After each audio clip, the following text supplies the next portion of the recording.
جذبات میں بہ کر، بدعت میں بیٹھ کر، تعریفوں کے بیٹھ کر ایسا نہ ہو کہ ہماری نسلوں کے عقیدے خراب ہو کر رہ جائیں۔ آئیے ایک دن مولا حسین نے ایک جشن رکھا، اور مولا حسین نے جو جشن رکھا اس میں چیف گیسٹ اور مہمان خصوصی بنایا عبد الرحمن سلمان۔ عبد الرحمن سلمان وہ شخص تھا جو مدینہ میں بچوں کو قرآن پڑھایا کرتا تھا، اس کو چیف گیسٹ رکھا، اور چیف گیسٹ رکھنے کے بعد آپ آخری کے نتیجے کو دیکھیے۔ اگرچہ کہ واقعہ آپ نے سنا ہوگا کئی مرتبہ، لیکن اصل نتیجہ جو ہے اس کو پہنچانا آپ کا مقصود ہے۔ جب عبد الرحمن سلمان کو چیف گیسٹ بنایا، مہمان خصوصی بنایا، تو اس وقت اس کو 1000 سونے کے دینار دیے گئے، اس کے منہ کو موتی سے بھرا گیا، اور 100 ہلے دیے گئے۔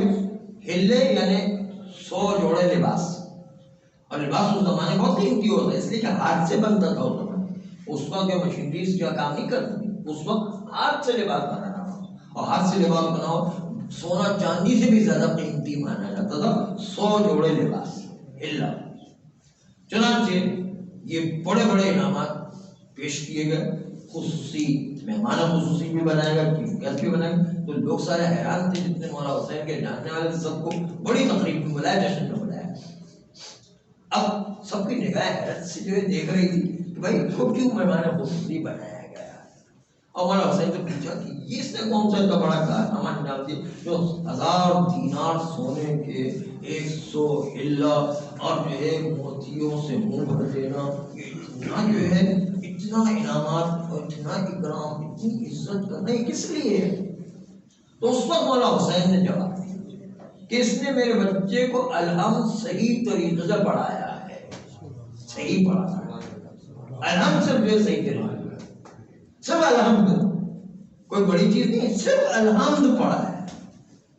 اب نتیجہ دیکھیے کہ صرف الحمد پڑھا ہے، تو لوگوں نے اعتراض کیا کہ الحمد پڑھانا کون سا کمال ہے، یہ تو کوئی بڑے کمال کی بات نہیں کہ جس کی وجہ سے اتنے بڑے بڑے انعامات دیے جائیں۔ اور جو ہے مولا حسین سے خود اعتراض کی کہ اتنے بڑے بڑے انعامات خالی الحمد سکھانے کے بدلے میں۔ کہا میں تو یہ کہہ رہا ہوں کہ جو اس نے میرے بچے کو دیا ہے، جو اس نے میرے بچوں کو دیا ہے، وہ جو اس نے میرے بچے کو دیا ہے وہ اس سے زیادہ جو میں نے اس کو دیا ہے، اس لیے کہ میں نے جو چیزیں دی ہیں وہ ختم ہو جانے والی، وہ 1000 دینار کب تک چلے، کتنے عرصے تک، اور جو ہے وہ موتی کتنے دن چلے، اور کپڑے کتنے دن چلے، 5 سال 10 سال کتنے دن چلے، فنا ہو جانے والی چیز، ختم ہو جانے والی چیز۔ لیکن جو اس نے میرے بچے کو الحمد سکھایا ہے، الحمد کی قیمت یہ کہ اس کو دنیا میں بھی زینت ملے گی، الحمد کو سکھانے کی قیمت ہے کہ قبر میں بھی اس کے کام آئے گا، میدان قیامت میں بھی اس کے کام آئے گا، برزخ میں بھی اس کے کام آئے گا، اور جنت و جہنم کے دروازے پر بھی، پورے صراط پر بھی اس کے کام آئے گا، جنت کے دروازے، جنت میں جانے کے بعد بھی جو کام وہ ہمیشہ ہمیشہ باقی رہنے والی نعمت ہے۔ تو باقی رہنے والے ہمیشہ کی نعمت وہ زیادہ قیمتی ہوتی ہے، جو عارضی نعمت جو ختم ہو جانے والی وہ زیادہ قیمتی ہوا۔ مولا حسین کا جواب جو ہے اس میں ایک بڑا پیغام چھپا ہوا ہے، اور پیغام یہ چھپا ہوا ہے کہ آپ اپنے بچے کو جو نئی نئی ڈگریاں دلا کر کے دنیا کی گزارے کے لیے آگے بڑھاتے ہیں، وہ کتنا چلے گا؟ 40 سال 50 سال، اگر کوئی ڈاکٹر بن گیا، کوئی انجینئر بن جائے، کوئی جو کمپیوٹر کا ماہر بن جائے، کوئی فوج کا جو جنرل بن گیا، تو یہ کتنا چلے گا؟ 60 سال 70 سال کتنا چلے گا؟ پھر اس کے بعد کیا؟ وہی قبر میں اسی طرح جانا ہے، خالی ہاتھ۔ لیکن یہ چیزیں اگر دین کی چیزیں اگر کسی نے سیکھی ہے تو نہ صرف یہ کہ دنیا میں بھی کام آئے گی، آخرت میں قبر کے اندر بھی کام آنے والی، برزخ میں بھی کام آنے والی، میدان قیامت میں بھی کام آنے والی، پورے صراط میں بھی کام آنے والی، جنت تک کے دروازے کو پہنچا کر دین کی اہمیت ہے کہ کسی کو ہمیشہ ہمیشہ کام آنا رہتی ہے۔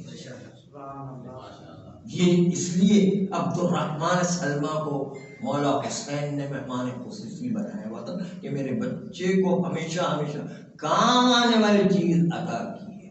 اسی عبد الرحمن سے ایک اور عبد الرحمن کا سر ایک جو ہے مثبت و منفی دونوں پہلو دیکھی. ایک دفعہ عمرو عاص، اس کے بیٹے کا نام بھی عبد الرحمن تھا. عمرو عاص تو جو ہے حاکم شام کا دستراز، مولا علی کا دشمن اول، اور اس کے بیٹے کا نام عبد الرحمن تھا. ایک دفعہ مولا حسین مدینے کی گلیوں سے گزر رہے تھے. ایک مرتبہ یہ عبد الرحمن ابن عاص یہ اپنے دو دوستوں کے ساتھ وہ مدینہ کی گلیوں میں بیٹھے ہوئے تھے. مولا حسین اس کو جیسے ہی عبد الرحمن ابن عاص نے دیکھا تو اپنا منہ چھپا لیا. مولا حسین وہاں سے خاموشی سے گزر کر چلے گئے.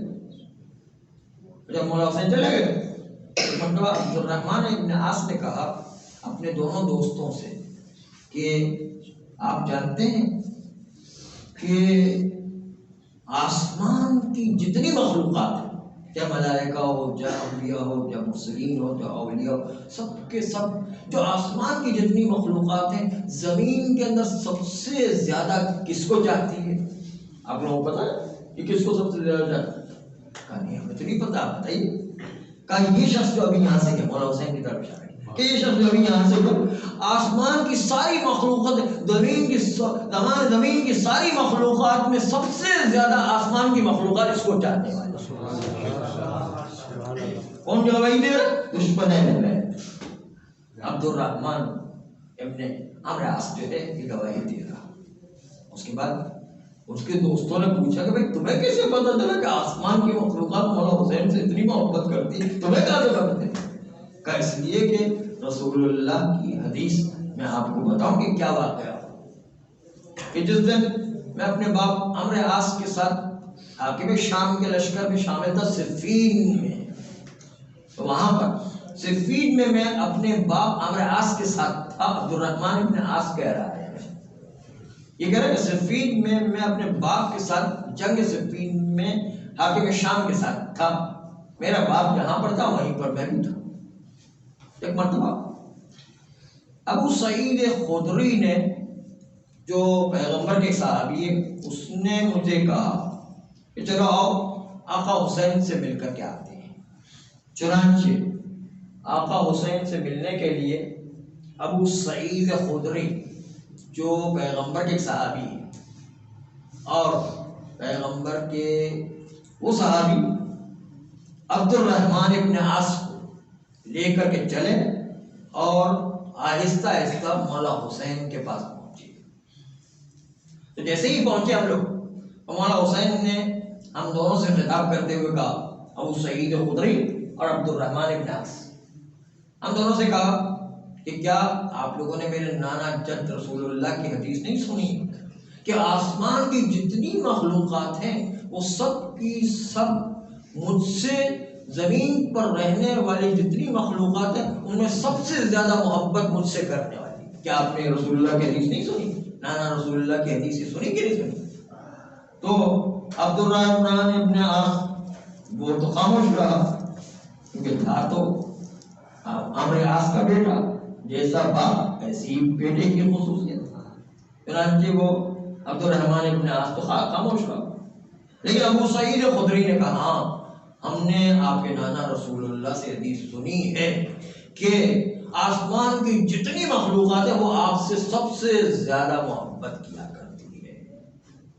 تو پھر مولا حسین نے کہا کہ اچھا جب یہ حدیث سنی تو کیا یہ حدیث آپ نے میرے نانا رسول اللہ سے نہیں سنی کہ ابوہما افضلہما، کہ جو ان کا باپ ہے حسن و حسین کا جو باپ ہے علی، یہ ان دونوں سے بھی افضل ہے.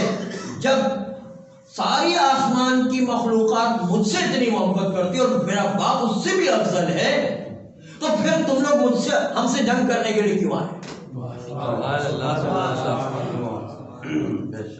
باپ ہم سے جنگ کرنے کے لیے کیوں آئے؟ صفین کے اندر جو ہے ہم اپنا ہم ترجمہ کرنے کے جب ہم سب سے زیادہ آسمان کی مخلوقات کی سب سے پسندیدہ مخلوق ہے اور میرا باپ تو ہم سے بھی زیادہ افضل ہے، تو پھر تم لوگ ہم سے جنگ کرنے کے لیے کیوں آئے؟ اب جو ہے آپ مومنین کا مزاج دیکھیں کہ ایسا مومنین کا مزاج بھی آج کل ایسا ہی ہوتا ہے، جیسے یہاں پہ عاصم عبد الرحمن ابن عاص جو ہے جواب دے رہا ہے، وہی مومنین کا بھی مزاج ہے۔ ایک مرتبہ عبد الرحمن ابن عاص نے جواب دیا مولا حسین کو کہ ہاں آپ کے نانا نے فرمایا کہ آپ سب سے پسندیدہ آسمان کی مخلوق کے لیے اور آپ کے باپ جو ہے آپ دونوں سے بھی افضل ہیں، لیکن رسول اللہ نے یہ بھی تو فرمایا ہے کہ باپ کی اطاعت کرنا واجب ہو۔ اگر میرا باپ عمرو عاص ہے اس حاکم شام کے لشکر انہوں نے مجھ پر واجب کیا ہے کہ جو ہے حاکم شام کے لشکر میں شام، اس لیے میں حاکم لشکر کے شام کے لشکر میں شامل ہوں۔ ٹھیک ہے، یہ مومنین کا مزاج ہوتا ہے۔ اس نے بھی اپنی دلیل پیش کر جو ہے باپ کی اطاعت کرنا بھی تو واجب ہوا کرتا، تو میں تو جو ہے اپنے باپ کے حکم پر جو ہے حاکم شام کے لشکر میں شامل ہو گیا۔ تو مولا حسین نے وہ جواب دیا جو آپ کے ذہنوں میں بھی آ رہا ہو کہ بھائی مخلوق کی اطاعت اس وقت تک کی جاتی جب خالق کے حکم کے ساتھ ٹکراتی نہ ہو، یا خالق کے حکم کے ساتھ ٹکرانے کہ علی سے جنگ کرنا ایسا ہے جیسے رسول اللہ سے جنگ کرنا، یا حکم خدا سے ٹکرانے، تو وہاں پہ باپ کی بات نہیں چلا کرتی۔ یہ ہے مولا حسین نے اس کو جواب دیا، اب تو اس کے پاس کوئی جواب نہیں تھا، تو اس طرح جو ہے اس کو قانع کیا اور کہا کہ دیکھو کہ یہ میں نے رسول اللہ سے یہ حدیث ابو سعید خدری اس کے ساتھ تھا، اس نے بھی کہا کہ میں بھی بیٹھا تھا اس زمانے میں کہ جب آپ کے نانا رسول اللہ نے آپ کی فضیلت کو بیان کیا تھا، تو یہ واقعہ اپنے دوستوں کو اس نے بیان کیا اور اس کے بعد مولا حسین کی فضیلت کو بیان کرنے کے ساتھ پھر بھی مولا حسین سے جنگ کے لیے آ رہے ہیں۔ آپ سوچ لیں کہ ہم کو دیکھنے کے باوجود جنگ کے لیے آ رہے ہیں۔ ایک مرتبہ ابو ہریرہ نام آگے پر جو کچھ جو ہے یہ کھٹا میٹھا ہر چیز چکھتے رہے تو پتہ چلے گا کہ کیسا جو مزاج ہوا کرتا ہے۔ مولا حسین ایک دفعہ کسی کی نماز جنازہ کے لیے چلے اور میت مدینہ کی گلیوں سے گزر رہی تھی، تو مولا حسین بھی اس تشییع جنازہ میں شامل تھے۔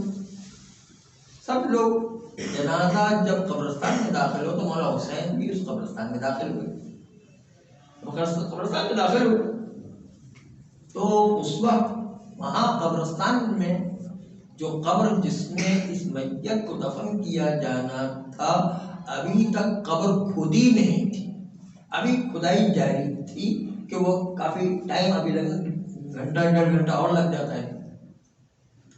چنانچہ قبرستان کا حکم بھی یہ ہے کہ اگر قبر کھودی ہوئی ہو تو جو لوگ میت کو دفن کرنے کے لیے آئے ہیں ان کے لیے بیٹھنا مکروہ ہے، کھڑے کھڑے میت کو دفن کر کے چلے جائیں، مگر یہ کہ کوئی مجبور ہو، بوڑھا آدمی ہے، بیمار آدمی ہے، مجبور آدمی ہے، اس کے الگ بات ہے، لیکن عام حالات میں انسان کو کھڑے کھڑے میت کو دفن کرنا ہے، جب تک کہ میت دفن نہیں ہو جاتی تب تک کھڑے کھڑے اس میت کو دفن کرنا ہے۔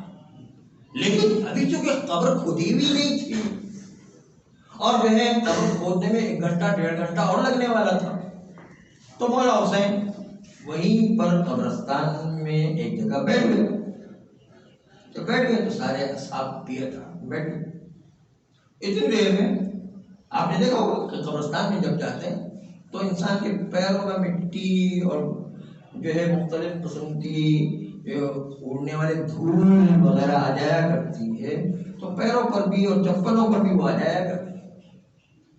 چنانچہ حضرت ابو ہریرہ صاحب تشریف لائے، وہ آئے اور آنے کے بعد ایک مرتبہ زمین پر بیٹھے اور زمین پر بیٹھنے کے بعد ایک مرتبہ مولا حسین کے قدموں کے پاس بالکل جا کے بیٹھے، بالکل قدموں کے پاس جا کے بیٹھے اور بیٹھنے کے بعد مولا حسین کے پیروں سے مٹی اور ان کے چپل سے مٹی صاف کر رہے اور بار بار مولا حسین کے قدموں کا بوسہ لیتے جا رہے ہیں۔ ابو ہریرہ صاحب بوسہ بھی لیتے جا رہے ہیں، مٹی بھی صاف کر رہے ہیں، بوسہ بھی لیتے جا رہے ہیں۔ تو ایک مرتبہ مولا حسین نے ایک مطلب اپنے قدموں کو پیچھے ہٹایا، کہا کیا کر رہے ہو؟ کہا کہ میں نے آپ کے فضائل آپ کے نانا رسول اللہ سے اتنے زیادہ سنے ہیں، اگر لوگوں کو پتہ چل جائے تو اپنی پلکیں آپ کے قدموں کے نیچے بچھائیں گے اور آپ کے قدم کو زمین پر نہیں لگنے دیں گے، اپنی آنکھوں کو اٹھا کے چلیں گے، آپ کے اتنے فضائل۔ کیا وہ رو رہا ہے؟ اب کہہ رہے کہ بھائی آپ اتنے فضائل ہیں کہ لوگ آنکھوں کو اٹھا کر کے آپ کو چلیں گے، آپ کو زمین پر لگنے نہیں دیں گے، آپ کے قدم جو زمین پر نہیں پڑیں گے، اتنے فضائل آپ کی جو آپ کے نانا رسول اللہ نے بیان کیے۔ اور ان میں سے ایک یہ کہ آپ میرے جنت میں سردار بننے والے، اس لیے کہ پیغمبر نے فرمایا الحسن والحسین سیدا شباب اہل جنہ، حسن حسین جنت کے سردار، جنت کے نوجوانوں کے سردار ہوں گے، اور اس لیے آپ میرے سردار بننے والے، اس لیے میں آپ کے پیر کی صفائی کر رہا ہوں جس طرح آقا کے پیروں کی غلام صفائی کیا کرتا ہے۔ کیا انہوں نے ایسا کہا؟ تو اب جو یہ دیکھنا ہے کہ جنت پہنچے گی بھی کہ نہیں ہوگی، پہنچے کی بات ہے، جنت پہنچے کی بات ہے، جنت پہنچے تو صحیح پہلے پھر کی بات ہے۔ تو بات یہ ہے کہ اتنے فضائل جو ابو ہریرہ سے بھی برداشت نہیں ہو رہا، وہ بھی ان کے فضائل پیش کر رہا ہے، لیکن یہی کہ یہ فضائل میں یہی خرابی آ رہی ہے کہ فضائل ہم بیان کرتے ہیں، دشمنان اہل بیت اپنے لوگوں کو یہ فضائل جھوٹے دیے، جس طرح ہم یہاں پر اہل بیت کے فضائل سے مطمئن ہیں، وہ جھوٹے اشخاص کے فضائل کو جھوٹے طریقے سے مطمئن ہو کر کے اپنی جگہ پر بیٹھے ہوئے، اپنی جگہ بیٹھے ہوئے، وہ بھی مطمئن ہو کر بیٹھے ہوئے۔ اس لیے فضائل سے اہم مصائب ہوا کرتے ہیں، غدیر سے زیادہ اہم کربلا ہے۔ جملہ اچھا نہیں لگتا ہے لیکن حقیقت یہ، اس لیے کہ غدیر میں فضائل بیان کریں، اور فضائل کو دشمن جو اغوا کر کے چوری نہیں بلکہ ڈاکہ کر کے ڈاکہ ڈال کے لے جا رہا ہے، فضائل دوسروں کو دے۔ اس لیے کربلا ایسی چیز ہے، مصائب ایسی چیز ہے کہ جو دشمن اغوا نہیں کر سکتا، دشمن جو ہے لے نہیں سکتا، اس لیے کہ کربلا پیش کرنے کے لیے بڑی قربانیاں دینا پڑتی ہیں، 6 ماہ کا خون دینا پڑتا ہے، 3 دن کی بھوک و پیاس برداشت کرنا، تمام اعزاء و اقرباء کی قربانیاں دینا پڑتی ہے۔ اسے کربلا کوئی خدا بن سکتا ہے لیکن حسین نہیں بن سکتا، حسین بننا بڑا مشکل ہے، اس لیے کہ اس کو حسین کے فضائل جو ہے کوئی اغوا نہیں کر سکتا، وہ جو فضائل کے مسائل ہیں وہ اغوا نہیں کیے جا سکتے۔ ہاں، اس لیے عزیزوں یہ جو فضائل کا سلسلہ ہے، بس آخری روایت پیش کرتا ہوں، آپ کی خدمت ختم کرنے کے قریب ہیں، بہت سارے مسائل اور بھی ہیں۔ جب مولا حسین کی ولادت کا وقت آیا تو جو آیت ہم نے پڑھی، وَوَصَّيْنَا الْإِنسَانَ بِوَالِدَيْهِ إِحْسَانًا، ہم نے اس انسان کو وصیت کی کہ تم اپنے والدین کے ساتھ احسان سے پیش آؤ۔ حملتہ امہ کرہا، جس ماں نے اس بچے کو حمل کی حالت میں، بڑی غمگینی کی حالت میں، بڑی پریشانی کی حالت میں، بڑی تنگ دستی اور بڑی مصیبت کی حالت میں رکھا، بڑی پریشانی کی حالت میں رکھا۔ وَوَضَعَتْهُ كُرْهًا، اور جب حمل کے وضع کرنے کا وقت آیا، ڈیلیوری کا وقت آیا، اس وقت بھی وہ ماں روتی رہی، غمگین رہی، کراہت کے ساتھ رہی، مصیبت کے ساتھ رہی، پریشانی کے ساتھ رہی۔ اس سلسلے میں جو روایت ہے کہ ایک دن شہزادی فاطمہ زہرا صلوات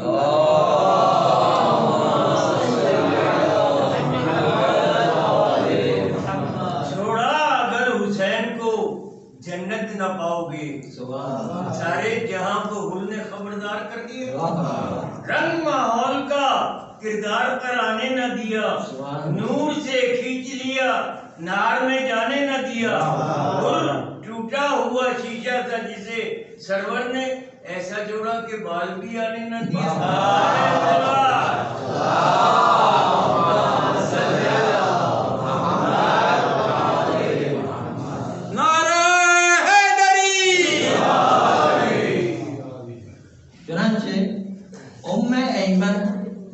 جو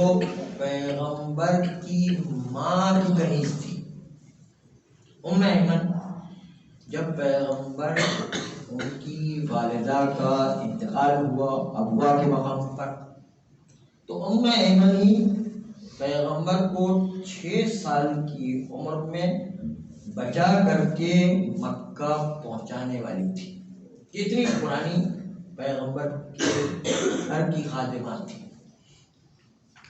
ام ایمن آتی ہیں گھر میں اور شہزادی فاطمہ تو اپنے حجرے میں ہے، اور دیکھا کہ ایک مرتبہ شہزادی فاطمہ نے آج مصلی نماز پر سے اٹھنے کے بعد وہ کپڑے جو انتہائی سادہ پہنا کرتے،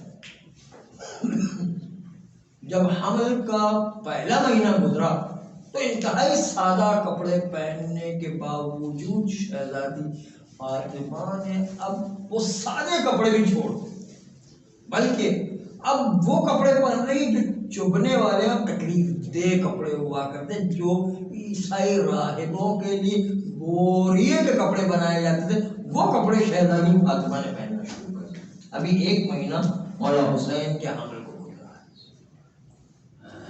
دوسرا مہینہ گزرا تو شہزادی فاطمہ نے اب اس سے زیادہ یہ کہ کھانا بند کر دیا. ام ایمن نے کہا کہ شہزادی یہ کپڑے آپ شہزادیوں والے کپڑے نہ پہنے، سادہ کپڑے تو پہنے جو پہنتے تھے. اب نے اتنے سخت کپڑے پہننا شروع کر دی جو انسان کے بدن کو چبھتے اور سخت قسم کی تکلیف دہ کپڑے وہ پہنا کرتی ہے جو راہب حضرات پہنا کرتے. آرام دہ کپڑے پہنے اور جب کھانا بند کر دیا تو کہا شہزادی ارے حاملہ عورت کو تو زیادہ اور اچھے کھانوں کی ضرورت ہوا کرتی ہے، آپ نے تو بالکل کھانا بند کر دیا. یہ تو جو ہے کیا جو ہے آپ نے اس طرح کا کام کریں جس سے آپ اپنے آپ کو اتنی اذیت میں مبتلا کر رہے ہیں. تو شہزادی نے کہا کہ ہاں پروردگار عالم میرا کھانے کے بغیر پیٹ بھر دیا کرتا، اللہ کہیں نہ کہیں پیٹ بھرنے کا انتظام کرتا ہے بغیر کھائے ہوئے بھی. اور اگر پیٹ کھانے سے نہیں بھرتا، پیٹ اللہ کے بھرنے کی وجہ بھرتا ہے. ورنہ آپ نے تاریخ میں واقعات دیکھے ہوں گے کہ ایک صاحب پانی پیتے رہتے لیکن پھر بھی اس کی پیاس نہیں بجھتی. اس کا مطلب پانی سے پیاس نہیں بجھتی، اللہ جس کی پیاس بجھاتا ہے اس کی پیاس بجھاتا ہے. اللہ جس کو کھلاتا ہے اس کا کھانا جو ہے اس کا پیٹ بھرتا ہے، اور کھانا پیٹ نہیں بھرتا، پانی پیٹ نہیں بھرتا. اللہ جس کو یہ چاہتا ہے اس کا کھانا جو پیٹ بھرتا ہے، اور جو اللہ نہیں چاہتا اس کا کھانا پیٹ بھی نہیں بھرتا، نہ پانی جو ہے پیاس سے بجھاتا ہے. یہ اللہ ہوتا کہ جو بجھاتا ہے. شہزادی نے کہا کہ مجھے کھائے بغیر اللہ کسی نہ کسی طریقے سے میرا پیٹ بھر دیتا. اللہ اب مجھے کھانے کی کوئی خواہش نہیں رہی. لباس چھوڑ دیا، سخت قسم کا لباس پہننے لگی، کھانا بالکل چھوڑ دیا، اور چھوڑنے کے بعد بالکل کھانا بند. کبھی اکا دکا بہت شاذ و نادر کوئی چیز چکھ لی، جیسے ہم پرانے زمانے میں عاشور کے کوئی چیز چکھ لیا کرتے تھے، وہ اس طرح سے کوئی چیز چکھ لی تو چکھ لی، ورنہ پیٹ بھر دیا. اب 2 مہینے گزر گئے. 2 مہینوں کے اندر لباس بھی سادہ چھوڑ گیا، دوسرا کھانا بھی شہزادی نے چھوڑ دیا. 2 مہینے اور گزرے. شہزادی نے مصلی سے اٹھنا چھوڑ دیا. نماز عبادت تعقیبات کرنے کے باوجود مصلی سے اٹھ ہی نہیں پائے. ام ایمن نے کہا کہ شہزادی آپ کچھ آرام کیجیے، آپ حمل کی حالت میں، آپ ڈیلیوری کے جو ہے پوزیشن میں، اس لیے جو ہے کچھ نہ کچھ آرام کی ضرورت. تو شہزادی نے کہا اب مجھے آرام کرنے کی خواہش ہی نہیں رہتی، مجھے اس مصلی سے اٹھنے کی خواہش ہے. مسلسل جو 24 گھنٹے مصلی پر بیٹھے، 4 مہینے کا حمل جو مولا حسین کا بیٹھی رہتی. اور جو ہے بیٹھی رہنے کا مطلب یہ نہیں کہ بالکل بیکار بیٹھی رہتی، بلکہ کبھی قرآن پڑھ رہی، کبھی تسبیح پڑھ رہی، کبھی تلاوت کر رہی، جو ہے کوئی نمازیں پڑھ رہی، کوئی دعا پڑھ رہی، زیارت پڑھ رہی، اس طرح سے جو پڑھتی جا رہی. مصلی سے اٹھتی 24 گھنٹے مصلی پر. تیسرے مہینے میں مولا حسین شہزادی فاطمہ زہرا صلوات اللہ علیہا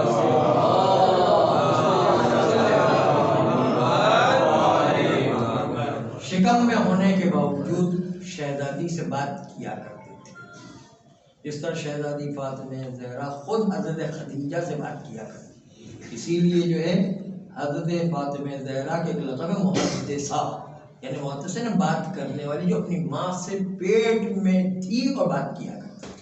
چنانچہ مولا حسین بھی شکم میں اور بات کرتے تھے شہزادی فاطمہ سے، جب بات چیت کیا کرتے تھے تو 5واں مہینہ آیا، تو اب ایک مرتبہ 5واں مہینہ آنا تھا کہ شہزادی جب فجر کی نماز پڑھ لیتی ہیں، فجر کی نماز 5ویں کے مہینے بعد ایک 6واں مہینہ، 6 مہینے میں مولا حسین کا حمل تھا۔ دنیا میں 2 ہی بچے ایسے ہیں کہ جو 6 مہینے کے حمل کے باوجود زندہ رہے، باقی بچے زندہ نہیں رہتے 6 مہینے والے، لیکن یہ 2 بچے تھے، مولا حسین اور حضرت یحییٰ یا حضرت عیسیٰ علیہ السلام۔ اس میں انبیاء میں اختلاف ہے، لیکن مولا حسین میں تو تقریب ہے کہ مولا حسین 6 مہینے کا حمل تھے۔ اب 5ویں مہینے میں جب جو ہے مولا حسین کی ولادت ہونے والی تھی، 5واں مہینہ چل رہا تھا، 6واں مہینہ آ رہا تھا، تو 5ویں مہینے میں گزر جانے کے بعد ایک مرتبہ جب شہزادی نے فجر کی نماز پڑھی اور ام ایمن، چونکہ وہ تو کبھی فاطمہ زہرا کے حجرے میں آتی تھی، کبھی صحن میں جاتی تھی، کبھی درمیان میں جاتی تھی، کبھی کسی کمرے میں، تو خادمات کی ہر جگہ جاتی تھی۔ اب جو شہزادی کے حجرے میں دیکھا شہزادی بے تحاشا رو رہی ہے اور بے تحاشا گریہ کر رہی ہے۔ کہا شہزادی آپ کی یہ کیا حالت ہے، کیا حالت بنا رکھی؟ کہا ہاں، جب میں نے فجر کی نماز پڑھی تو میرے بیٹے نے مجھ سے بات کرتے ہوئے کہا السلام علیکہ یا اماں، اے میری ماں، میرا تم پر سلام ہو۔ پھر اس کے بعد جو جملہ کہا تو اس سے میں اتنی غمزدہ ہو گئی کہ رو رہی۔ ولدو کے اچھان، اے میری ماں، تمہارا یہ بیٹا وہ ہے جو پیاسا ہی مارا جائے۔ تو میں نے سنا تو شہزادی کہتی کہ بس میں نے سنا کہ میرا بیٹا جو پیاسا ہی مارا، تو مجھ سے رہا نہیں گیا، بے تحاشا میں روتی جا رہی۔ ایک مرتبہ ام ایمن نے کہا کہ چلیے پھر رسول اللہ کے پاس جا کے بیان کرتے کہ اس کا کیا کریں۔ شہزادے نے کہا نہیں ابھی ٹھہر جاؤ، ابھی جو ہے میرے بابا کو زحمت نہ دو، وہ بھی جو پریشانی میں مبتلا ہو جائیں گے۔ حالانکہ گھر جو بالکل برابر میں، شہزادی فاطمہ کا گھر اور پیغمبر کا گھر دیوار میں لگے ہوئے تھے، بالکل برابر، لیکن کہا نہیں ابھی جو ہے بابا کو۔ ظہر کی نماز پڑھی شہزادی نے، ظہر کی نماز پڑھنے کے بعد اب دوبارہ مولا حسین شکم مادر سے گفتگو کرتے ہوئے کہتے ہیں السلام علیکہ یا اماں ولدو کے الاوریان، آپ کا بیٹا، میرا سلام ہو آپ کا میری طرف سے، اور آپ کا بیٹا وہ ہے جو بے لباس اس دنیا سے گزر جائے، اس دنیا سے بے لباس اس دنیا سے گزر جائے۔ پھر جو ہے مغرب کا ٹائم ہوا، اس کو ام ایمن نے کہا چلو بابا سے جا کے شکایت کرتے کہ کیا ہوا۔ اب جو ہے شہزادی اور زیادہ رو رہی تھی، صبح سے بھی زیادہ، رات کا وقت ہے، مغرب میں عشاء کی نماز پڑھ، تو اب جو ہے پھر شکوہ مادر سے مولا حسین شہزادی بات میں سے کہہ رہے ہیں السلام علیکہ یا اماں، میرا سلام ہو اے مادر گرامی آپ پر، ولدو کے الصحان۔ اب تو شہزادی اتنا زیادہ رو رہی ہے، اتنا زیادہ رو رہی ہے کہ جو گویا کہ بے ہوش ہونے کے بعد آنکھیں سوج گئی۔ ام ایمن نے آ کے پوچھا کہ شہزادی آپ کی کیا حالت ہے؟ کہا کہ بس اب تو جو ہے میرے بیٹے نے وہ بات کہی کہ جو میں بیان بھی نہیں کر سکتا، اور چلو بابا کے پاس، اب آگے بابا کے پاس جا کر پیش کر۔ چنانچہ پیغمبر کے پاس ام ایمن اٹھا کر کے شہزادی کو لے کر آئے، برابر ہی میں تو گھر پیغمبر کے پاس آئی، پیغمبر تو گھبرا گئے تھے، آنکھیں سوجی بے ہوش ہونے کے قریب، صبح سے رو رہی ہے اور کوئی کھانا پینا نہیں، کوئی آرام نہیں، تو ظاہر حمل کا حال عالم ہے، تو اس وقت جو ہے شہزادی کی طبیعت بہت ہی خراب ہے۔ ایک مرتبہ پیغمبر دیکھ کے گھبرا کے کہا بیٹی یہ تمہاری کیا حالت؟ کہاں بابا صبح جو ہے میرے بیٹے نے کہا ولدو کے الشان، کہ میں پیاسا مارا جاؤں، پھر جو دوپہر کو کہا والوں کے اوریان کہ میں بے لباس مارا جاؤں، اور پھر جو بات کہی ہے تو وہ ایسی بات کہی ہے کہ مجھ سے برداشت ہی نہیں ہو رہا۔ والدوں کے السحان کہ تمہارا بیٹا وہ ہے کہ جن کے لاشیں کو گھوڑوں کی ٹاپوں تلے کچل کچل کر کے مار دیا۔ اب جو ہے یہ جو روایت ایک مرتبہ پیغمبر بھی رونے لگے، شہزادی بھی رونے لگی، ماحول غم کا ہو گیا، لیکن پیغمبر نے ایک جملہ کہا کہ بیٹی یاد رکھو، یہ تمہیں اب حمل ہونے تک ہر صبح دوپہر شام اپنے بیٹے کی آواز سننا ہوگی، اس کو برداشت کرنا ہوگی، اور دیکھو جب ولادت کا وقت آئے گا تو گھبرانا نہیں۔ اللہ نے ایک حور پیدا کی ہے جس کی اسے پورا سب سے زیادہ روشنی والی، سب سے زیادہ نور والی، سب سے زیادہ چمک والی ایک حور کو پیدا کیے کہ جس کے لیے اللہ نے 70,000 محل بنائے اور ہر محل کے اندر 70,000 کنیزیں رکھی ہوئی۔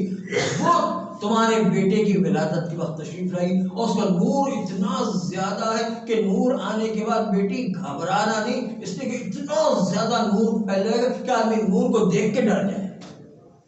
پیغمبر نے 2 عورتوں کی ڈیوٹی مقرر کی، ایک ام سلمہ جو پیغمبر کی بیوی تھی، اور دوسری پیغمبر کی پھوپھی صفیہ۔ ان دونوں کی ڈیوٹی کا بیٹی میں دونوں کو مقرر کر کے جا رہا ہوں، اور میرے ساتھ ساتھ وہ حور آئے گی اور آپ کی ولادت کا انتظام ہے۔ چنانچہ آئی تو واقعی اتنی روشنی ہو گئی کہ صفیہ بھی ڈر گئی اور ام سلمہ بھی ڈر گئی، لیکن چونکہ شہزادی کو پہلے بابا نے بتا دی تو ویسے بھی معصوم ہے، اس لیے ان کو تو ڈر نہیں لگا، لیکن بہرحال اتنی روشنی، اور آتے ہی جب کہا کہ